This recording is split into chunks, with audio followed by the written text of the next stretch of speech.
بسم الله الرحمن الرحيم. الفاتحة إلى روح حبيبنا وشفينا سيدنا رسول الله صلى الله عليه وسلم وآله وأصحابه وأزواجه وإخوانه من الأنبياء والمرسلين ثم إلى أرواح مشايخنا ولآبائنا وأمهاتنا ولمن له حق علينا خصوصا جامع هذه الأحاديث الإمام البخاري والإمام الزبيدي بأن الله يغفر لهم ويرحمهم ويعلي درجاتهم في الجنة وينفعنا بأسرارهم وأنوارهم وعلومهم وبركاتهم في الدين والدنيا والآخرة بسر الفاتحة. أعوذ بالله من الشيطان الرجيم. بسم الله الرحمن الرحيم. الحمد لله رب العالمين الرحمن الرحيم مالك يوم الدين إياك نعبد وإياك نستعين اهدنا الصراط المستقيم صراط الذين أنعمت عليهم غير المغضوب عليهم ولا الضالين آمين. بسم الله الرحمن الرحيم. وبالسند المتصل إلى الإمام البخاري والإمام الزبيدي رحمهم الله تعالى ونفعنا به وبعلومه وبعلوم مشايخنا وبعلوم سائر الصالحين في الدارين آمين إلى أن قال: كتاب المرضى. عن أبي سعيد الخدري وأبي هريرة رضي الله عنهما عن النبي صلى الله عليه وسلم قال: ما يصيب المسلم من نصب ولا وصب ولا هم ولا حزن ولا حزن ولا حزن. Nah, jadi bisa kita baca wala hazan, bisa dibaca wala huznin, bukan huzun, huznin.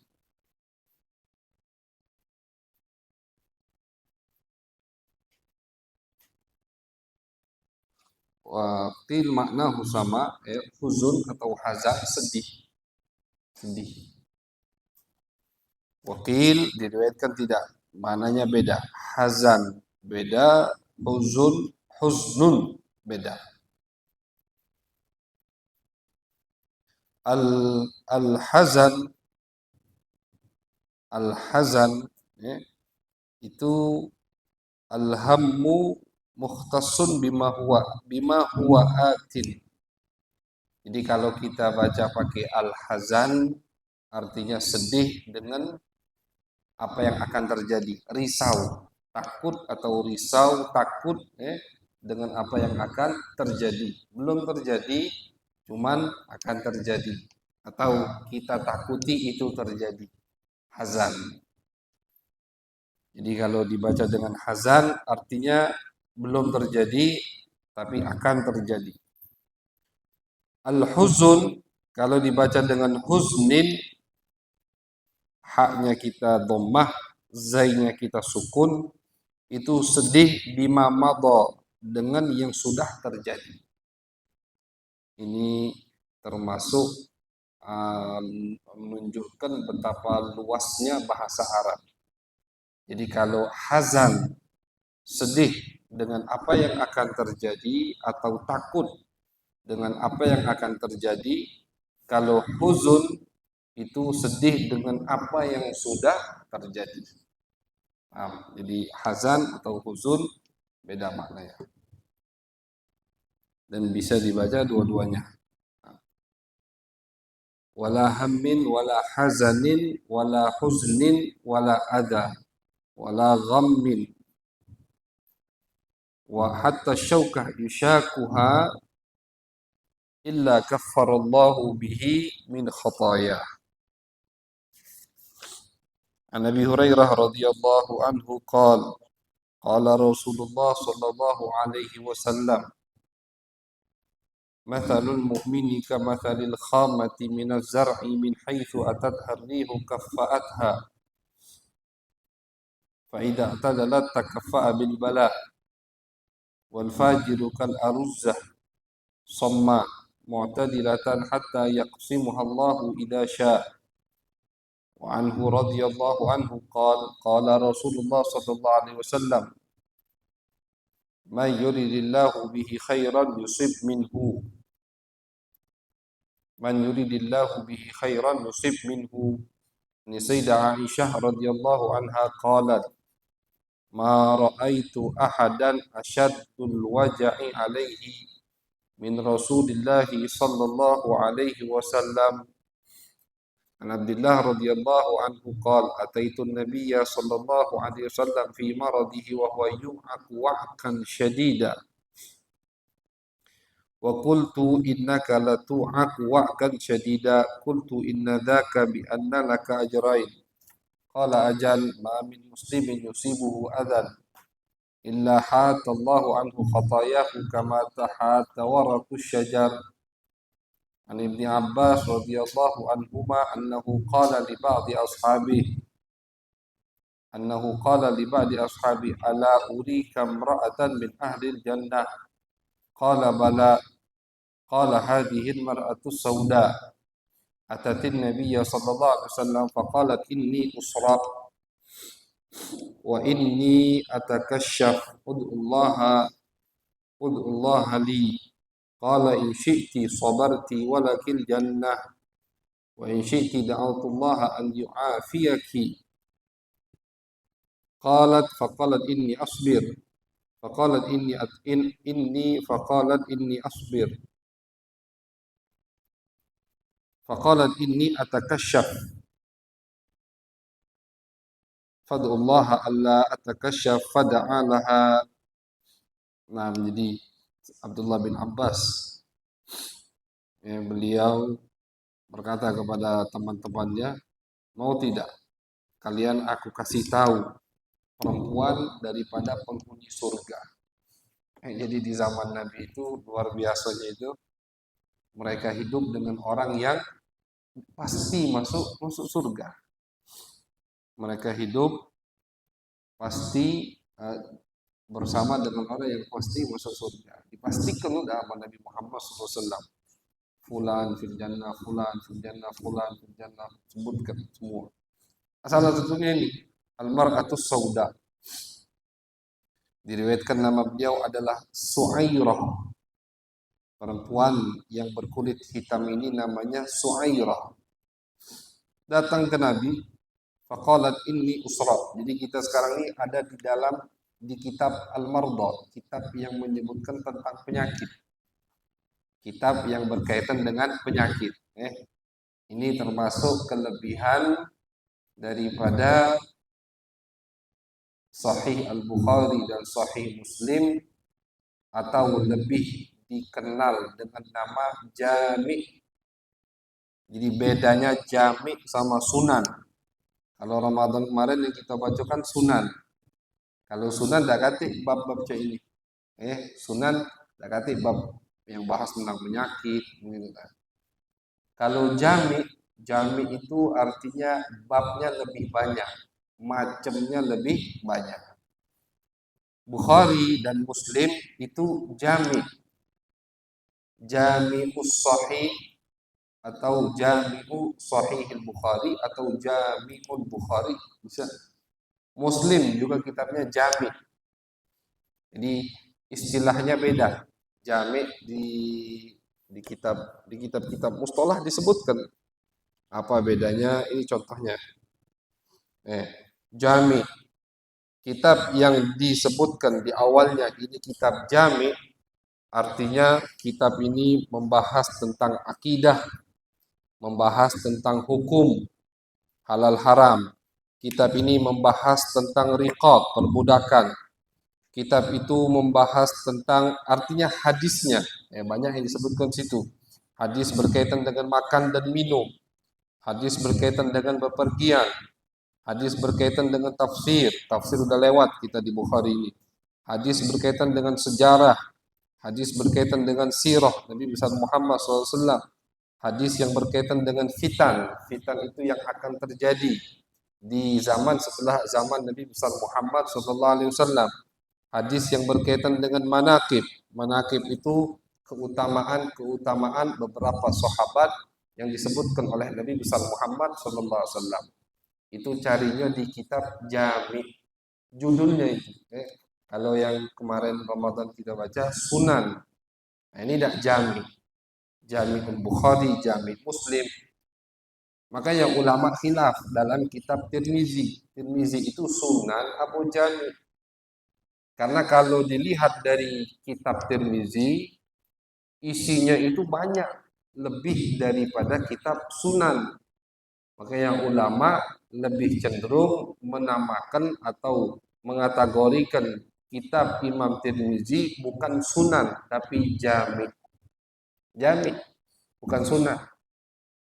Walaupun sebagian ulama mengatakan tidak, Tirmizi sunan sama dengan Nasai, Abu Dawud dan Ibn Majah. Tapi sebagian ulama lain, dan itu pendapat lebih dikuatkan oleh ulama mutaakhirin, bahwasanya Tirmizi itu jami bukan sunan karena babnya itu lebih banyak. Bab di dalam kitab tersebut lebih banyak. Makanya di Bukhari, Muslim banyak. Ini kitabul mardha.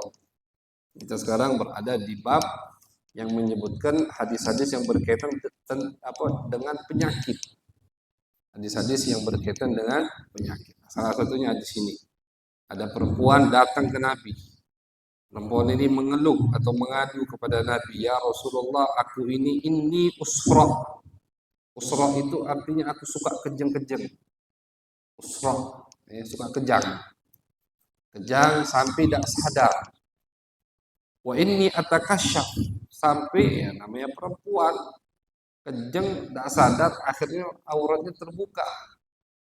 Minta doa sama Nabi Muhammad SAW. Nabi tiap ada yang datang minta doa untuk disembuhkan dari penyakit itu pasti ditawarkan sama Nabi untuk sabar. Kata Nabi, bagaimana kalau kamu sabar walakil jannah, dan kau pasti masuk surga. Jangan kalau sabar deh, kata Nabi. Tetap kau kejam, tapi kau masuk surga. Nah, makanya Abdullah bin Abbas mengatakan kepada teman-temannya, mau tidak kalian aku perlihatkan perempuan daripada penghuni surga? Tidak mungkin Abdullah bin Abbas mengklaim orang pasti masuk surga kecuali ada dasarnya dari Nabi Muhammad SAW. Tidak berhak, tidak berhak kita dia ini penghuni surga, kecuali kalau pakai insya Allah itu. Atau jangan dibid'ahkan. Sekarang ini kan cepatnya mau bid'ahkan atau nyalahkan. Udah boleh ngomong ini penghuni surga karena itu mengklaim orang masuk surga tanpa ada landasan dari Nabi Muhammad SAW. Tidak. Tapi kan kita ngomong oh ini penghuni surga, insya Allah. Ada takwilannya pasti. Atau oh ini penghuni surga kalau atau amalnya ini amal penghuni surga, sehingga kalau dia istiqomah melakukan amal ini insya Allah dia masuk surga. Jadi banyak takwilan, kecuali kalau ada hadisnya dari Nabi yang ngomong ya, kalau kamu sabar maka kamu masuk surga, kau pasti masuk surga. Tapi kalau kau mau aku sembuhkan, biar aku doakan biar kau disembuhkan oleh Allah. Akhirnya kata betina tadi, ya Rasulullah aku sabar, biar pasti masuk. Tapi minta doakan ya Rasulullah, biar ketika aku kejeng-kejeng itu tidak terbuka auratku. Nah, ini perempuan zaman dulu. Jadi walaupun lagi kejeng masih mikir auratnya kebuka, malu. Aku minta ya Rasulullah doakan ketika aku kejang, lagi tidak sadar itu kejeng, jangan sampai auratku terbuka. Didoakan sama Nabi besar Muhammad SAW. Di riwayat lain disebutkan bahwasanya ini perempuan akhirnya kejang terus, tapi auratnya tidak terbuka berkat doa Nabi Muhammad SAW. Oh, kejang itu kan tidak sadar, geraknya cak mau banyak, tapi auratnya tidak terbuka karena dapat doa Nabi. Ibn Sa'ad ini salah seorang ulama yang banyak mengarang tentang biografi daripada perawi hadis dari sahabat sampai zaman beliau. Ibn Sa'ad mengatakan perempuan ini adalah Masyitatu Khadijah allati kanat tata'ahadun Nabi SAW biziarah. Ibn Sa'ad mengatakan ini perempuan adalah perempuan yang datang ke Nabi ini tukang sisirnya Siti Khadijah. Nah, tukang sisirnya Siti Khadijah. Jadi perempuan yang sangat kenal dekat dengan Nabi besar Muhammad sallallahu alaihi wasallam.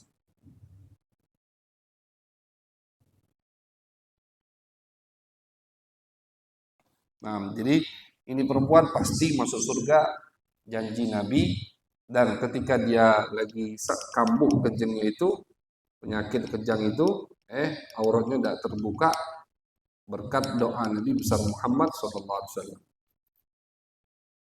An Anas radhiyallahu taala anhu qala sami'tu an-nabiy sallallahu alaihi wasallam yaqul inna Allah ta'ala qala idza btalaitu 'abdi bihabibatayhi fa sabara awadtuhu minhuma al-jannah yuridu 'ainain. An Jabir radhiyallahu anhu qala ja'ani an-nabiy sallallahu alaihi wasallam yaquluni laysa bi bagrin wala birdhawn. An Sayyidah Aisyah radhiyallahu anha annaha qalat wa ra'sa qala Rasulullah sallallahu alaihi wasallam dzaka law kana wa ana hayyun fa astaghdaki law kana wa ana hayyun fa astaghfiru laki wa ad'u laki. Qalat Aisyah wa thuklaya. Itu juga dibaca wa thuk hukiya fatmuha ba'da tahtiyah. Wa thuklaya wa thukali ini wa hukiya fatmuha wa thuka ba'da tahtiyah mukhaffafah wa thukalya. Nah, jadi bisa wa thuklaya, bisa dibaca wa thukalya. Wallahi inni la adhunnuka tuhibbu mauti walau kana dzaka la dhalaltu akhir yaumika mu'arrisan bi ba'di azwajik. Faqala an-nabiy sallallahu alaihi wasallam bal ana wa ra'sa laqad hamamtu aw aradtu an ursila ila Abi Bakr wa ibnihi wa bani laqad hamamtu an aw aradtu an ursila ila Abi Bakr wa ibnihi wa a'had an yaqula al-qailun aw yatamanna al-mutamannun thumma qultu ya'ba Allahu wa yadfa'u al-mu'minun aw yadfa'u Allahu wa ya'ba al-mu'minun. Naam, fadhal. Fadhal Ustaz. Fadhal.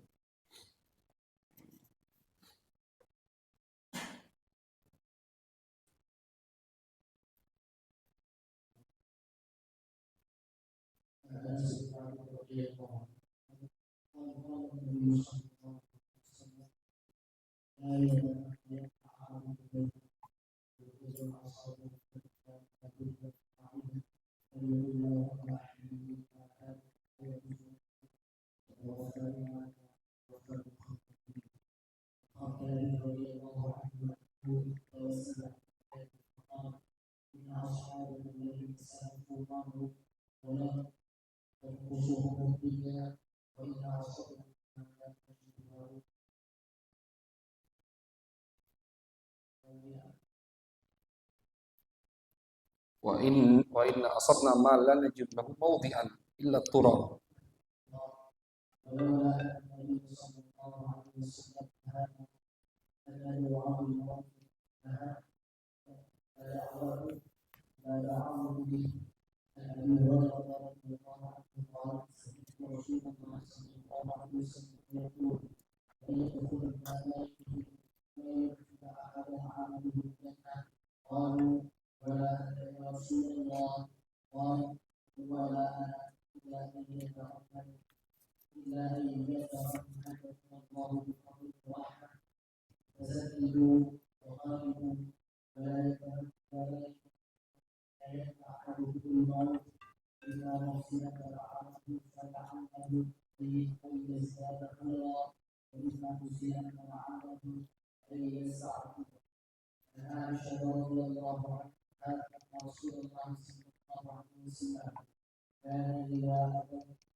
Nah, jadi di syariat nggak boleh kita kita meminta sesuatu yang membahayakan. Nggak boleh minta minta mati. Ya, kata Nabi, la yatamanna yanna ahadukum al-maut. Jangan. Jangan minta meninggal, jangan. Ya, minta panjang umur, sehat afiat. Salullaha al-afiyah. Di hadis lain, Nabi Muhammad SAW bersabda, Salullaha al-afiyah. Minta afiat sama Allah. Jangan minta meninggal, jangan. Fa in kana labud, kalaupun kata Nabi kalian mau berdoa, doa yang hidup aku ini ada bagusnya apa tidak, misalkan. Maka kata Nabi, mintalah sama Allah, ya Allah, Allahumma ahyini makanatil hayatu khairan li. Ya Allah, hidupkan aku, panjangkan umurku kalau itu lebih baik, dan cabut nyawaku kalau itu yang terbaik. Itu pun kalau, kata Nabi, memang terpaksa untuk berdoa seperti itu. Tapi kalau tidak, ya jangan. Minta umur panjang, sehat afiat, eh, rezeki yang halal, thayyibah, umur panjang, nafak mukminat, itu doa yang sangat dianjurkan sama Nabi besar Muhammad sallallahu alaihi wasallam. Nah, ba'du fadal an Nabi Hurairah.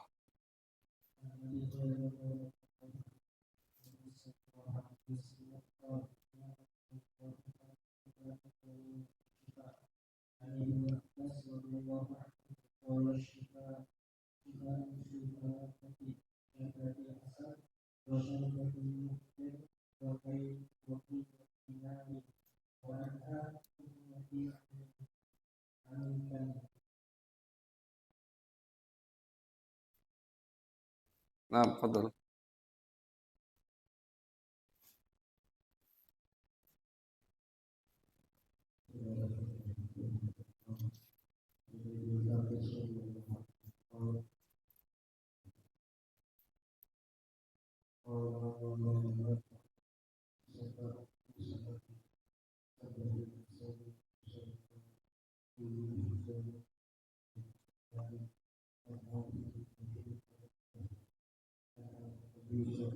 Nah, jadi ini sekarang tadi Kitabul Marda, ini Kitabut Tib, Tibbun Nabawi. Oh, apa namanya? Obat-obatan ala Nabi besar Muhammad sallallahu alaihi wasallam. Asyifa fi thalatha. Kata Nabi, obat itu ada di tiga hal. Yang pertama, syurbatu asal, minum madu. Minum madu ini manfaatnya banyak ya. Tapi cari madu itu madu yang asli. Maksudnya usahakan cari madu yang asli, bukan madu buatan dari gula. Kalau madu buatan dari gula ya naikkan gula akhirnya. Nggak, cari madu yang asli. Banyak ulama nyebutkan faedahnya banyak sekali. Untuk yang pengasuh banyak lender, bagus madu. Untuk yang ngasuh badannya panas, bagus madu. Untuk yang ngasuh badannya kedinginan, bagus madu. Jadi bagus. Yuqawwil badan, menguatkan badan, menjaga stamina badan, bikin gemuk badan. Nih, yang pengen gemuk, bagus. Mencuci perut. Apalagi kalau diminum alergi, diminum bangun tidur belum masuk apa-apa minum madu itu cuci perut. Yaqtulul kumal, bunuh kutu, manjang ke rambut.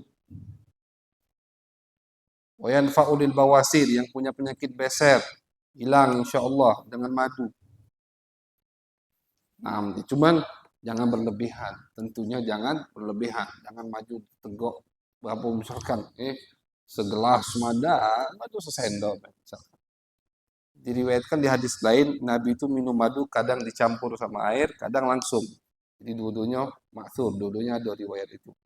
Langsung satu sendok madu diminum atau dicampur dengan air misalkan baru diminum. Semuanya ada riwayat dari Nabi. Nah,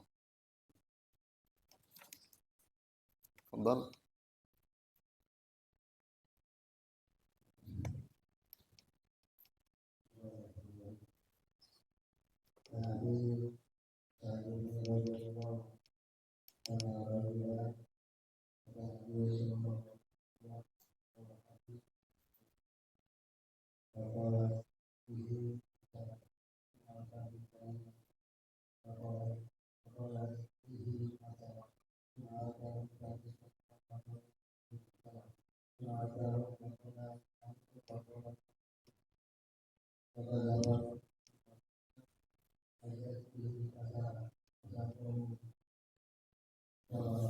jadi satu sahabat datang ke Nabi, ya Rasulullah, saudaraku ini sakit perut. Kata Nabi, kasih madu. Kasih sama dia madu. Datang lagi besok dia ke Nabi, ya Rasulullah masih sakitnya. Kata Nabi, kasih lagi madu. Kasih lagi madu. Dikasih madu. Hari ketiga datang lagi Nabi, ya Rasulullah masih sakit masih sakit ya Rasulullah perutnya. Kata Nabi, sadaqallah. Yang benar itu Allah, wa kadzaba batnu akhi. Perut perut saudaramu itu yang tidak benar. Iskihi asal. Ini hari ketiga. Udah hari keempat berarti. Kasih madu lagi kata Nabi. Pasti sembuh karena Allah yang katakan fihi syifa'un linnas. Allah sebutkan madu di dalam Al-Qur'an bahwasanya madu itu obat untuk manusia. Jadi kata Nabi, sadaqallah, yang benar itu Allah, yang salah pasti perut saudaramu. Kasih lagi madu, berarti memang penyakitnya banyak begitu. Dan cukup sekali minum, sekali, dua kali, tiga kali, fasaqahu fabari. Yang keempat kali dia minum madu, hari keempat baru penyakitnya sembuh dari perutnya. Nah, itu madu. Nah, fadal.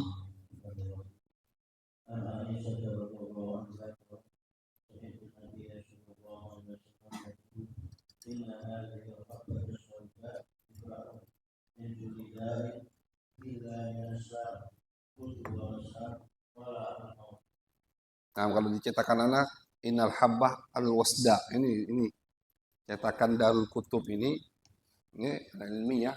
Jadi kalau kita mau beli kitab, usahakan jangan Darul Kutub. Antum apa yang cetakan? Darul Kutub juga. Darul Kutub. Darul Kutub ya. Nah, jadi kalau misalkan kita dapat cetakan selain Darul Kutub, usahakan jangan Darul Kutub. Kan Darul Kutub ini banyak salah. Dari tadi Fakir baca itu banyak salah di kitab. Jadi tulisannya inna hadhil habbah al-wasda. Sedangkan as-sauda, habbatus sauda, jintan hitam. Nah, jadi Darul Kutub ini memang punya kelebihan. Percetakan Darul Kutub itu percetakan paling komplit. Semua, maksudnya kebanyakan kitab itu mereka cetak. Jadi kadang banyak kitab yang cuma dicetak oleh Darul Kutub al-Ilmiyah. Darul Kutub Ilmiyah yang di Benar, bukan Darul Kutub Islamiyah Surabaya, bukan. Darul Kutub Ilmiyah di Benar. Itu kelebihannya semua kitab atau rata-rata kitab itu mereka cetak banyak. Tapi minusnya itu banyak salah. Jadi mereka tuh yang penting komplit cetakan kitabnya tapi tidak terlalu peduli dengan apa? Dengan benar tulisannya. Innal hadhil habbatal wasda. Sauda salah di pagi. Nah, nah,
Nah, jadi hadis ini hadis dari Abi Hurairah.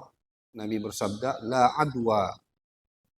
Kata Nabi, tidak ada adwa. Adwa itu menular, penyakit yang menular. La adwa, tidak ada penyakit yang menular.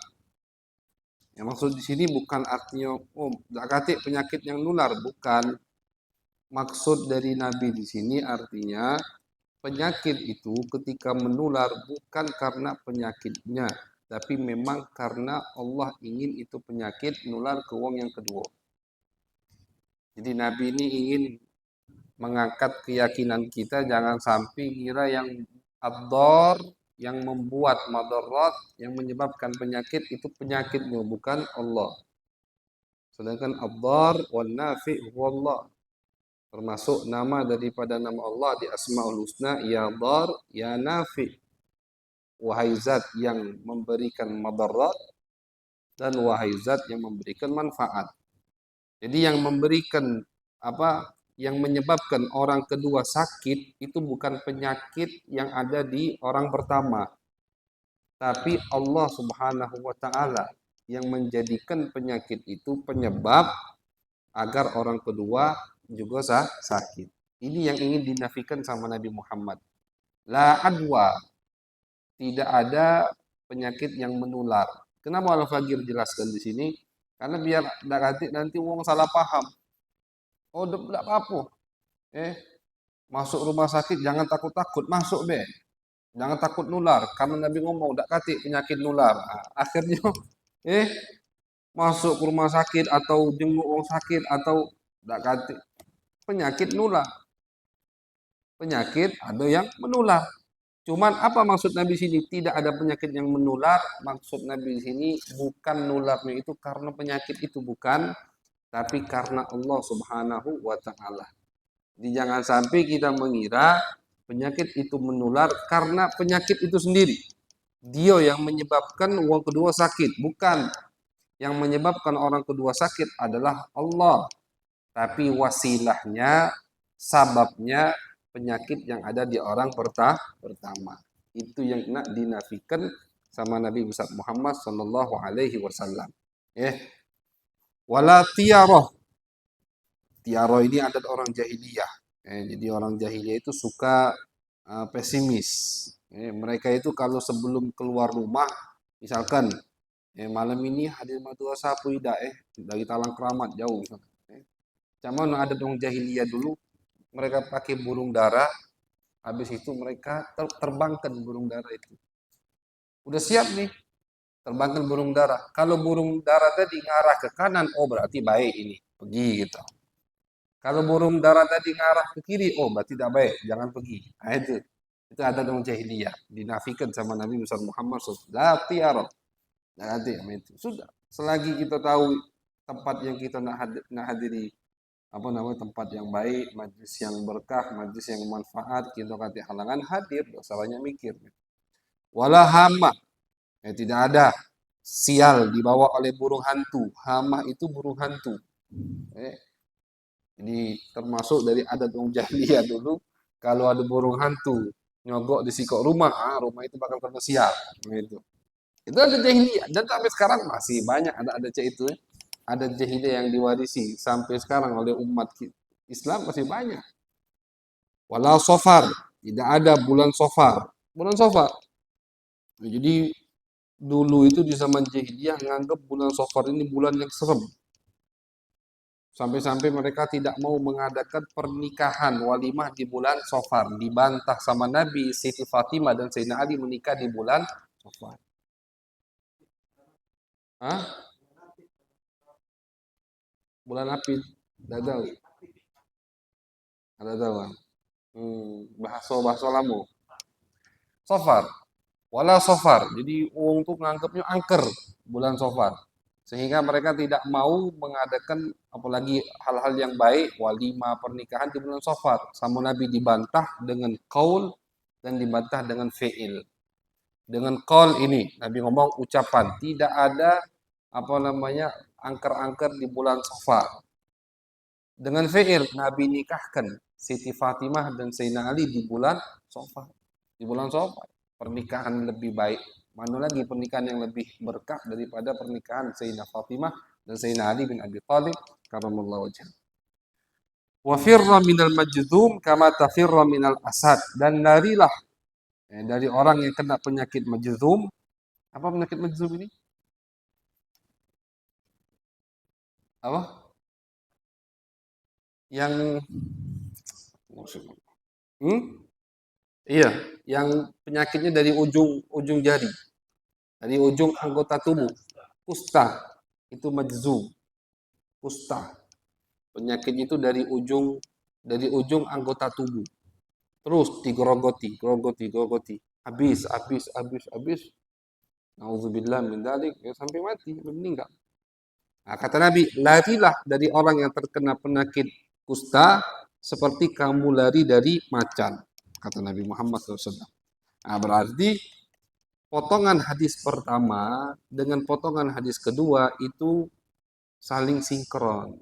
Makna yang tadi kita sebutkan. Nabi ngomong pertama, la adwa, tidak ada penyakit yang menular.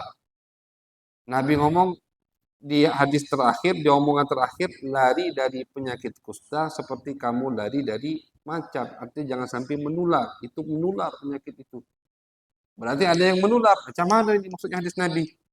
Ini kalau di ilmu mustalah hadis atau ilmu usul fikih terjadi ta'arud, bertentangan hadis Nabi yang pertama dengan yang terakhir. Nah, kalau kita gabungkan cak tadi, maksud Nabi tidak ada penyakit yang menular karena penyakit itu dewe, bukan atas kehendak Allah. Maksud Nabi yang terakhir, penyakit menular, salah satunya penyakit kusta, tentunya itu penyebabnya adalah Allah Subhanahu wa Ta'ala. Penyakitnya hanya wasilah atau sabab. Jadi untuk memahami hadis Nabi itu harus kita rangkup semua. Ini banyak sekarang zaman akhir ini ulama-ulama yang satu dua potong dia tahu hadis Nabi, langsung hukumnya itu dipukul rata. Terjadi itu, terjadi. Jadi jangan sampai salah dalam memahami hadis Nabi besar Muhammad SAW. Syarat pertama untuk memahami hadis Nabi, kumpulkan dulu semua riwayat itu. Syarat pertama. Tidak boleh kita baru tahu kok hadis ini langsung kita buat konten langsung. Mengklaim ini. Macam-macam dia yang paling benar. Tidak boleh. Harus kumpulkan dulu semua hadis-hadis Nabi besar Muhammad Sallallahu Alaihi Wasallam. Jadi apa namanya? Ini hadis luar biasa sekali diriwayatkan oleh Abu Hurairah. Nah, dan Nabi diriwayatkan pernah makan dengan orang yang kena penyakit kusta. Hehe. Diriwayatkan Nabi pernah makan. Fiqatan billah wa tawakkulan alaih. Luar biasa. Nah, kenapa Nabi makan? Beliau musyarri, bukan beliau menganjurkan kita. Beliau Nabi makan biar menafikan tadi. Yang pertama, la adwa. Bahwasanya kalau Allah tidak menghendaki, dia tidak bakal nular. Buktinya tuh musim Covid kemarin. Ada wong yang nyago diri nian, kena. Ada wong yang Masya Allah, ada berapa habaib paling makan hadir acara kemana-mana, tidak kena-kena. Hah? Pasar rame. Ada orang nyago pakai ini kena.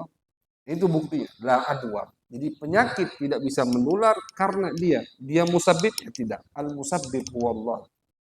Yang menyebabkan penyakit itu bisa menular adalah Allah. Penyakit cuma wasilah. Nah, fadhal.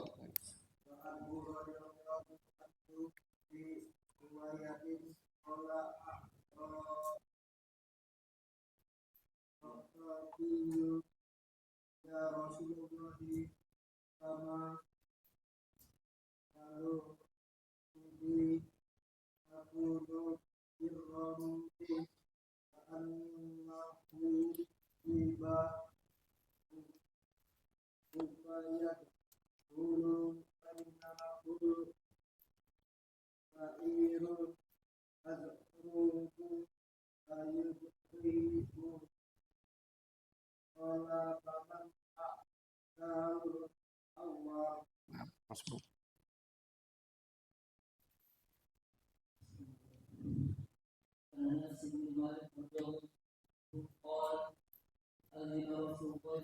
Sallallahu alaihi wasallam.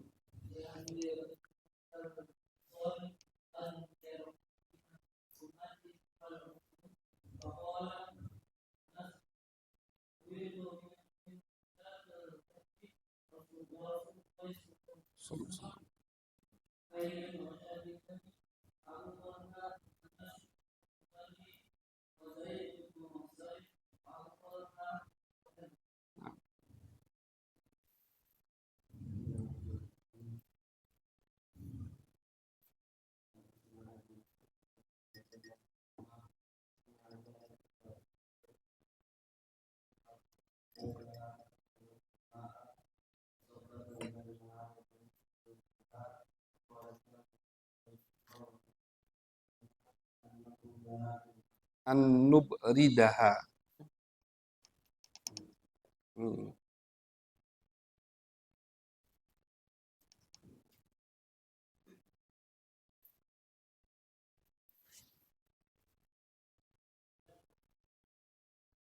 Nah, jadi demam itu Nabi kata Siti Asma, kalau kami ada yang lagi penyakit demam, sama Nabi diperintahkan untuk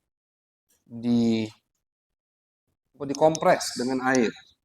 Dikompres dengan air. Di riwayat lain, Nabi Muhammad SAW mengatakan, Al-humma fayhun min fayhi jahannam. Demam itu sedikit daripada embusan api neraka jahanam. Penyakit demam. Turun ke bumi, jadilah penyakit demam. Fa'abriduha bilma. Maka hilangkan panas tersebut, padamkan panas tersebut dengan air. Nah, itu. Tentunya bukan sebadan-badan disiram air ya. Tidak. Makanya Siti Asma mengatakan fasabbat bainaha wa baina jaibiha. Di sini jaib itu bukan kantong ya. Kalau kita baca kitab ada kalimat jaib, maksudnya ini jaib. Apa namanya leher. Baju, lubang baju yang kepala masuk di situ itu jaib. Bukan jaib kantong kita, bukan, itu istilah sekarang itu jaib kantong. Nah, sini jaib. Artinya berarti yang dikasih air daerah sini. Daerah sini. Nah, itu. Air dingin apa air panas? Wallah alam. Hatta atibba dokter sekarang khilaf. Dokter itu sebenarnya Ada yang ngomong air dingin, ada yang ngomong air panas, wallahu alam. Cuma kalau kita perhatikan, ya, kalau untuk anak kecil ini, anak kecil itu kalau lagi panas dikasih alkohol, alkohol kan dingin, berarti air dingin, dan memang lebih cepat turun. Kalau secara logika begitu, kan kata Nabi itu panas, dinginkan dengan air, padamkan panasnya dengan air dingin, yang mungkin jangan terlalu dingin, gitu ya, air sedang lah. Kalau air panas, tidak pernah ada riwayat dari Nabi Muhammad SAW. Nah,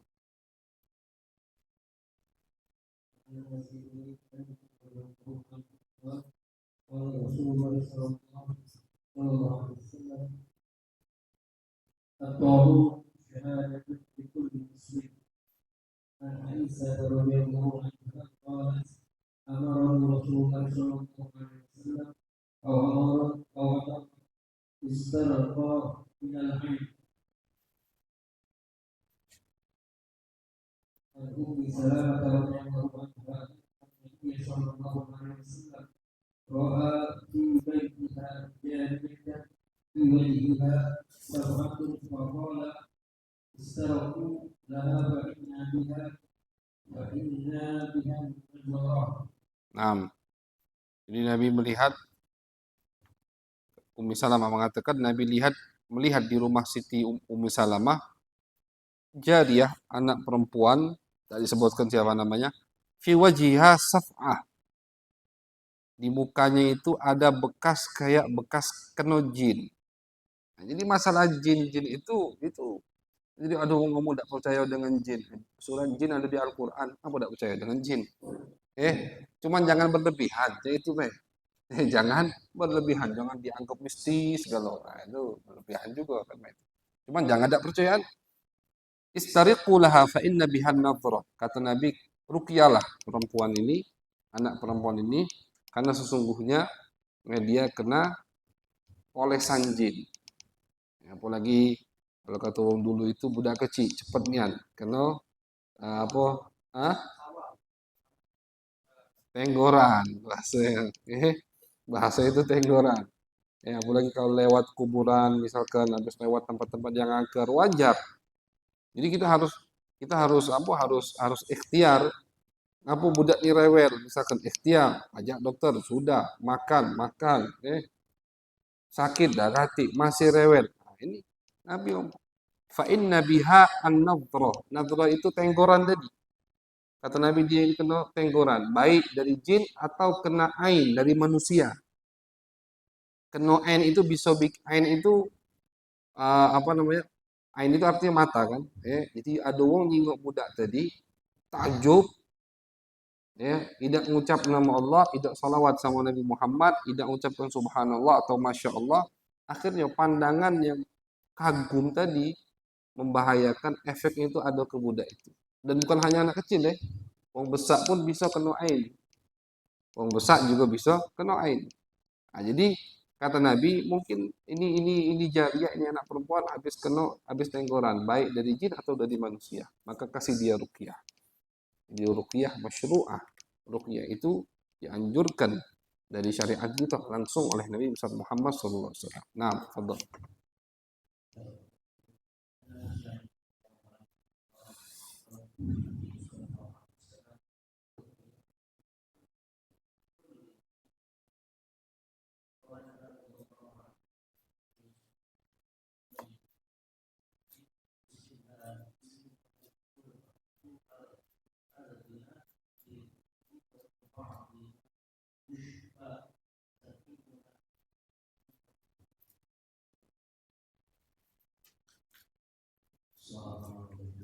Ini turbatu ardina,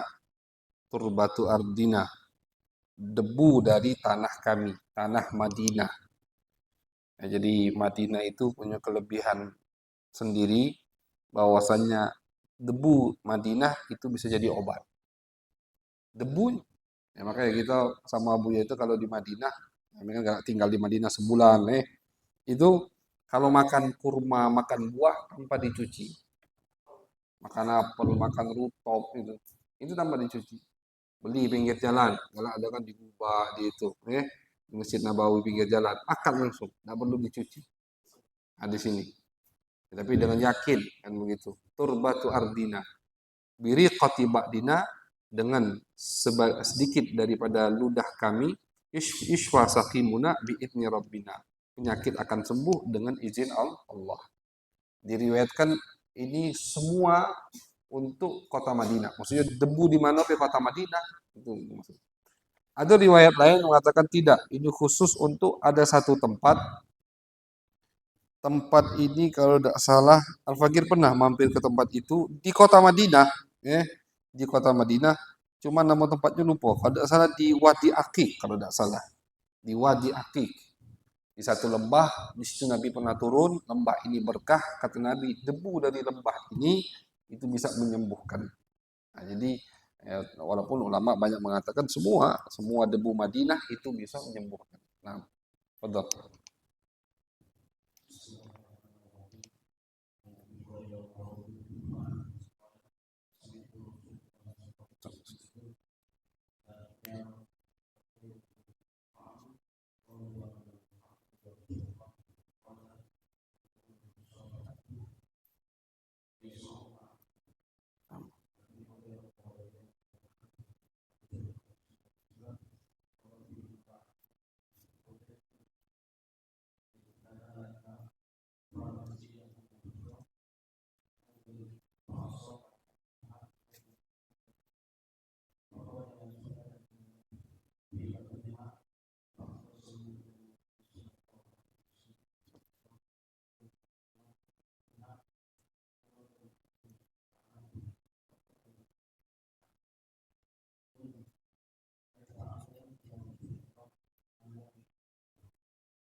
Masbuk.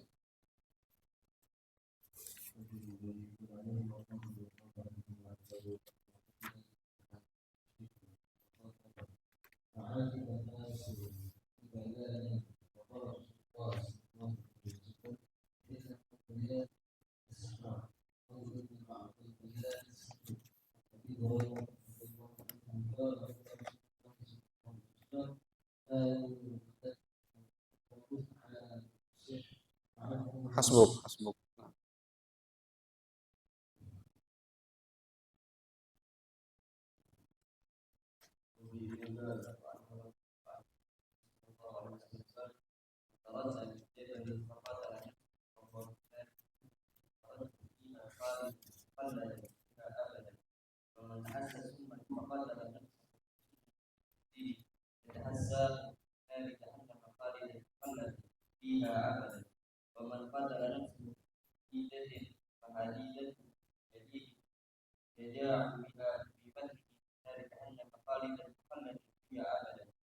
Hasbuk. Udah deh. Rian, baca belum? Baca ya, satu hadis lagi.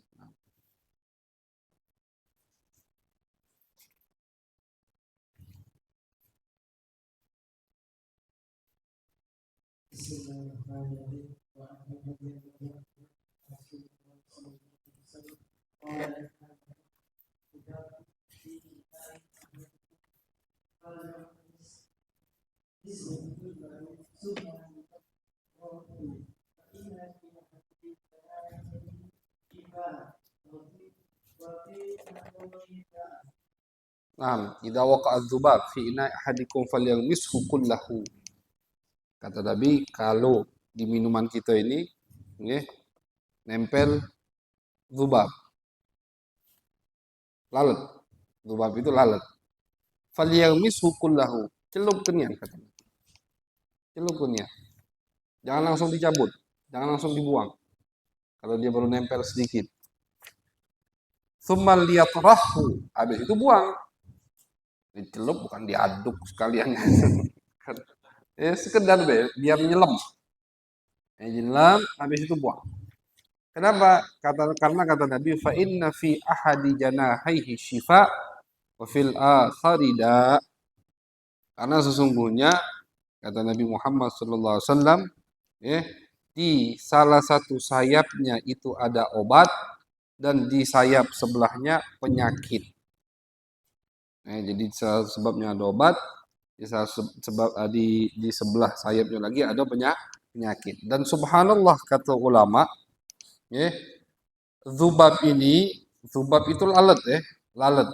Lalat ini itu kalau nyampak ke minuman pasti yang dijatuhkan sama dia sayap yang bagian ada penyakitnya. Bukan yang sayap isi obat, bukan. Sayap yang isi penyakit. Makanya kata Nabi, Nabi tidak ngomong jingok dulu, sayap yang mano, yang nyelam. Sago gino kan. Tidak, kata Nabi, celup kan. Nah, kata ulama kan tadi, zubab ini, si lalat ini, kalau dia sudah nyelam atau apa namanya nempel di minuman, pasti yang dia tempelkan pertama kali sayap yang membawa penyakit. Dan ulama lain juga mengatakan penyakit yang ada di sayap lalat itu tidak ada penawarnya kecuali di sayap sebelahnya. Ini termasuk mukjizat Nabi dalam binatang atau dalam obat-obatan. Penyakit itu yang ada di sayap lalat, katik penawarnya kecuali di sayap sebelahnya. Jadi dia bawa racun, dia bawa penawar. Makanya kata Nabi kalau dia nyelam setengah celam kenian. Karena kalau dia jatuh, pasti yang dijatuhkan pertama kali sayap yang membawa penyakit dan obatnya ada di sebelahnya. Ini anjuran dari Nabi Muhammad SAW.